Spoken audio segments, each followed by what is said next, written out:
Long ago, there was a demon child who wanted to be king of his realm. This is his story. Our story starts off in a dark realm filled with demons and monsters, all that constantly fight to be king of the realm and surrounding dimensions. It's a brutal world where only the strong survive, and the strong become stronger by feeding on the life force of others. Now our protagonist isn't the strongest or the biggest, but what he lacks in size, he makes up for in viciousness and power hunger. He's a young but ruthless demon who will stop at nothing to claim the throne for himself. Meanwhile, the current king is growing tired of ruling. He's old and drained and just wants to find a worthy successor so he can finally rest. But the other demons have different plans. They want the throne for themselves and will do whatever it takes to get it. So the king decides to hold a tournament, a battle royale where only one can be left standing, and that demon will become the new king. As the news of the tournament spreads throughout the realm, demons from all across the dimensions show up. There's all shapes and sizes, from tiny imps to giant beasts, and they all bring their A-game to the fight. But as soon as the first bell rings, signaling the start of the tournament, our little protagonist charges forward. He doesn't care about strategy or finesse. He just wants to rip and tear his way to the top. And let me tell you, he does just that. He sends demons flying with his powerful horns, slams them to the ground with his massive claws.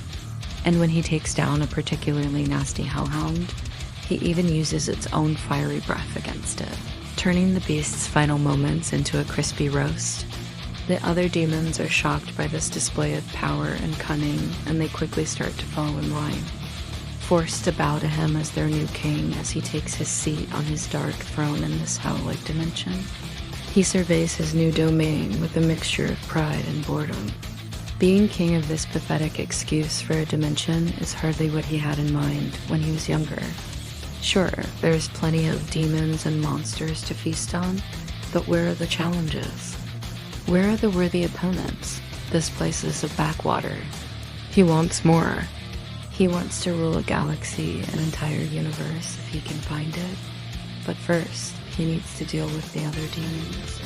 Many of them are plotting against him, waiting for their chance to strike and take the throne for themselves. But he's not worried. He knows that they're no match for him.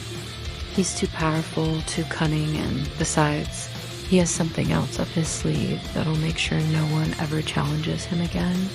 You see, while he was ripping and tearing his way through the tournament, he collected something from each of the demons he fought. He took their horns and claws and teeth and made a crown with them. A crown that when he wears it, it gives him even more power. Enough power to control the minds of others, to turn them into his personal army. And that's how our hero becomes the new demon king. Not because he's the strongest or the wisest, but because he's willing to do whatever it takes to win. He's a monster among monsters, a demon of demons, and he's just getting started. To be continued.